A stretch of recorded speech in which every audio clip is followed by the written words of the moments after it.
comes to selling your home, I know you'll do everything you can to make it nice and appealing for home buyers. But did you know there are certain things that turn off buyers? Don't make the mistake of doing these 15 things that turn off home buyers. You may not intentionally do some of these things that turn off home buyers, but it's worth talking about. So if you have some of these issues, it could explain why your house is still on the market. A lot of these things can be easily remedied, and it's just basically taking the time to pay attention because we can get swept up in the moment, in the excitement of moving. So let's start with the first one, and that is a smell. Now, if there is a smell of mildew or something just not right. I'm not talking about home cooking smells, although that's part of it too. You do have to be aware of what you're cooking before you have an open house. But other lingering smells like maybe pet urine or cigarette smoke, anything like that in the house can be a turnoff for buyers. Now, obviously, you can't smell it through the pictures when you're looking at them online, but as soon as they walk into the home, that can be a signal to them that there's something that hasn't been done and hasn't been taken care of. And they may not be willing to, take the house and put an offer on it, right? So that's something that you do want to take a look at if it's heavily perfumed. Like if you use air fresheners, there are some people that are actually very allergic to heavy perfumes. I know I have cousins who can't even do scented candles. It just makes them sneeze and tear up and everything, and they just have to just walk out of the room. So keep in mind when you do have those types of things in your home that there really should not be any smell of any kind when you're going through the house. Number two is paint color. Now, you may not realize it that paint wall color can turn off buyers if you have lots of dark colors, or an example is red and yellow colors. If you follow the Property Brothers on HGTV, you will know that their most hated colors and the worst colors to use when selling a home is red and yellow. Any of those colors anywhere in the home. Number one, red is actually a difficult color to photograph. So the photographer that you have coming into your home is going to have a hard time getting the right shade of red. It may be more magenta or a cherry apple red or something like that. It just probably does not look right and may stand out, and it may make everything look worse. So take a look at your paint colors. Neutral ones are the best to use, okay? Clutter is another issue that will turn off home buyers. When you walk into a room, there shouldn't be toys scattered around, other things that just don't belong in the room. You really need to start thinking of your home when you're on the market is to make it think of like a Pinterest type of picture. Would you pin this picture, right? This is something that ideally buyers want to see themselves, imagine themselves living in the home. And when there's clutter around, they can't see past that. Actually, only 10% of people can actually see beyond the clutter. So that's why it's best to put your best foot forward, make it show ready, meaning there shouldn't be any dishes out, there shouldn't be any toys, there shouldn't be stuff just lying around in the kitchen or in the dining room or bedrooms. Okay, so take a look at the clutter in the rooms and what you can do to fix that. Another one that I've seen, I don't see very often, but it does happen, is that the home seller decides they want to stay at the house during the open house. Cringy, yes. That may be something you may want to take a look at and not doing, even though I know you know your home best. Hopefully, you've passed on all this great information about your home to the real estate agent who is representing you. They have your best interest in mind, right? As long as you've done your homework and picked one that works with you, what you want, your expectations, and how to get it sold and put on the market. But definitely do not consider staying around for the open house. Okay. That is why you have your real estate agent. you can consider doing, maybe putting a book together with the special features of the home. Maybe it has a water filtration system. Maybe the pool is a saltwater pool. Put those types of things in a book, in a pamphlet, on a flyer. So that's something that can be conveyed to the buyers, and they go, oh, wait, there's a man cave down here. Oh, there's a basement or a garage or a shed that's separate from the property, off the side in the backyard. Highlight those types of things, and those will be conveyed to the buyers. Okay. Another thing is kind of in the clutter department is dirty dishes. I know it is so hard to live in a home when your house is in the market. Believe me, I've done it every time we've sold our house. We've lived in the house while it's on the market. And while it's not, doesn't take a lot of time and effort to do, but it can be, right? It just won't take long. So make sure those dishes are put in the dishwasher, start the dishwasher before you head off to work. And then that way it's, clean and the counters are all set and looking really good, right? So dirty dishes are something you definitely don't want to have around. I know it may be a little more difficult to do, but this is not going to last forever. Okay. Bathroom towels on the floor. Now, I know if you have kids, they have a tendency not to care about those types of things, but this is where you'll need to enlist their help if they're older to help you out with this. Okay. Um, hang them up nice and neat before. You may want to take a little bit of time before you head out the door in the mornings, because you never know if there's going to be a showing of your house that morning, that afternoon.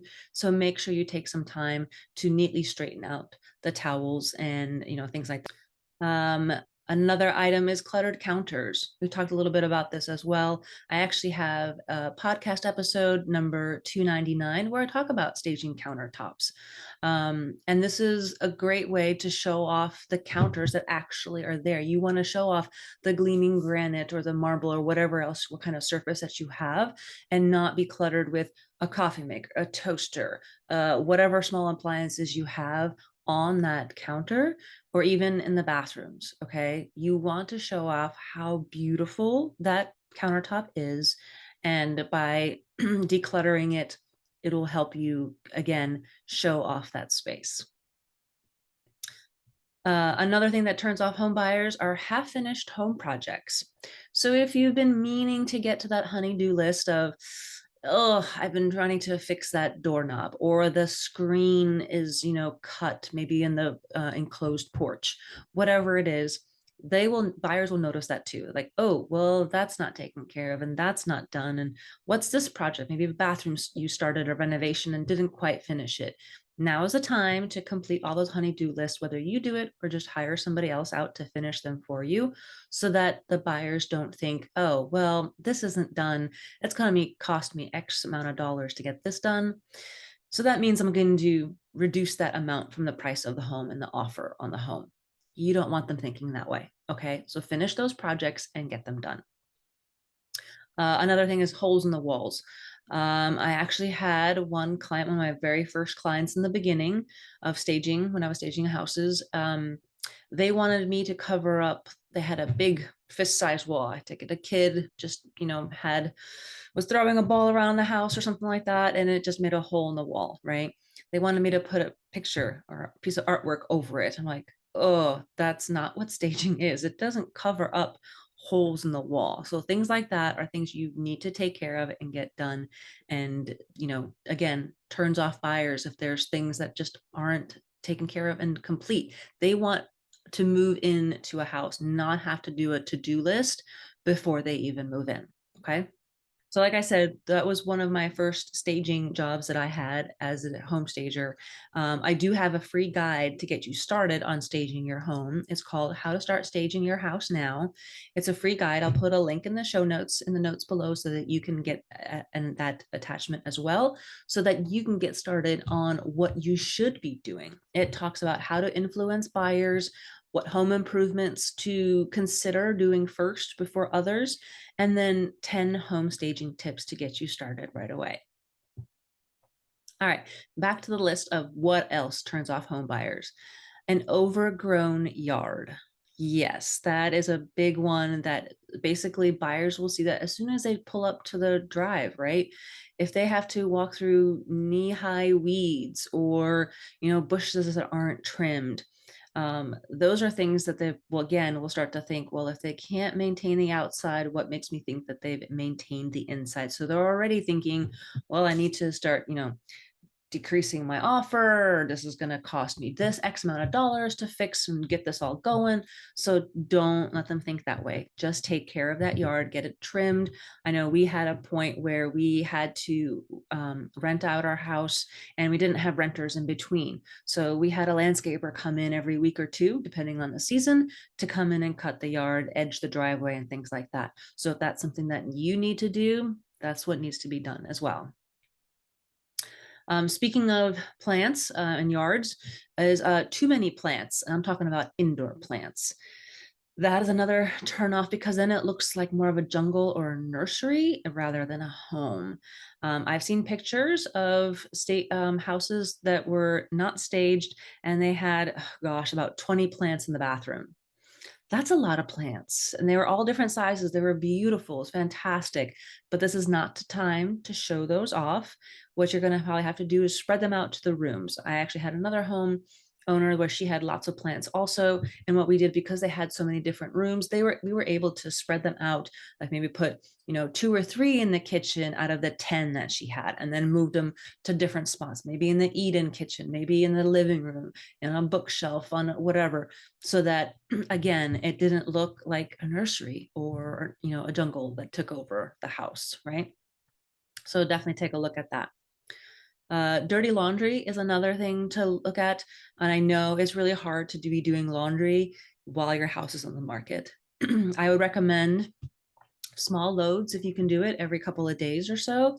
And I know this is just part of living in a house when it's on the market. Believe me, like I said, I've done this every single house we've sold.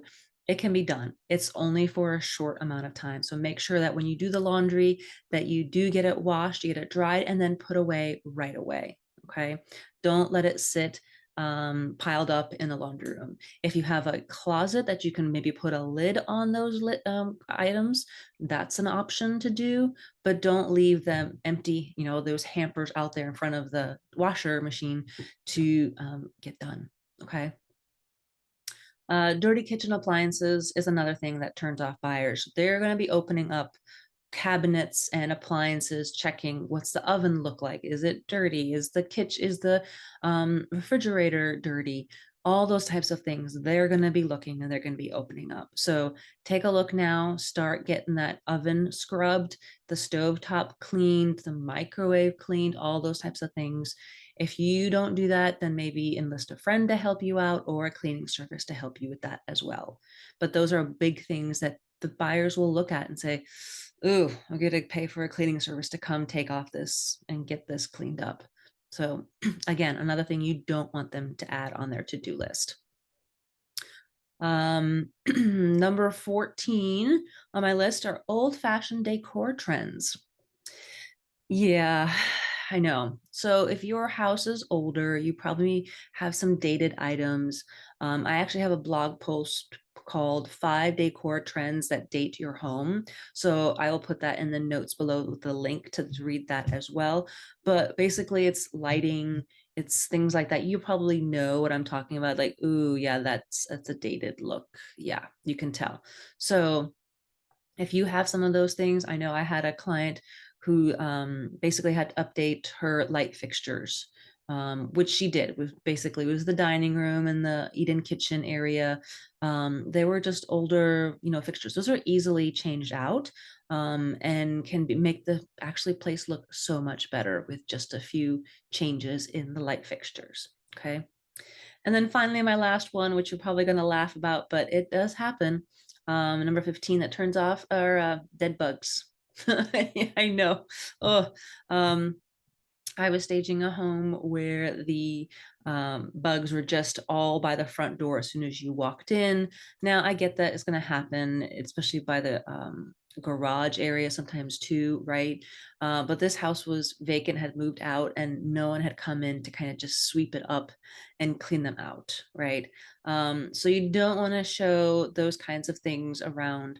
Obviously, you wouldn't show that in the pictures, but over time, if your house is on the market and sitting there for a little while, they'll accumulate. So you definitely need to come in and check on it if you've moved out, or have someone else check on it just to make sure, sweep up the dead bugs by the front door, by the garage, on the porch, on the back patio, take a look and see, cobwebs, things like that. Because I will just show that people are like, oh, well, you're in a hurry to get out. So I could probably lowball you on this house because you've been waiting for a while, right? You don't want them thinking that. Okay. So those are just 15 things that turn off home buyers that you can easily fix. Like I said, it doesn't take much time, but I did want to share them with you so that you knew what to look out for, pay attention to those types of things. And you may want to look around and go, ooh, yeah, okay, we need to work on that. So that way you get the best offer on your house, and that way you can move into your next dream home. All right, we'll talk to you later.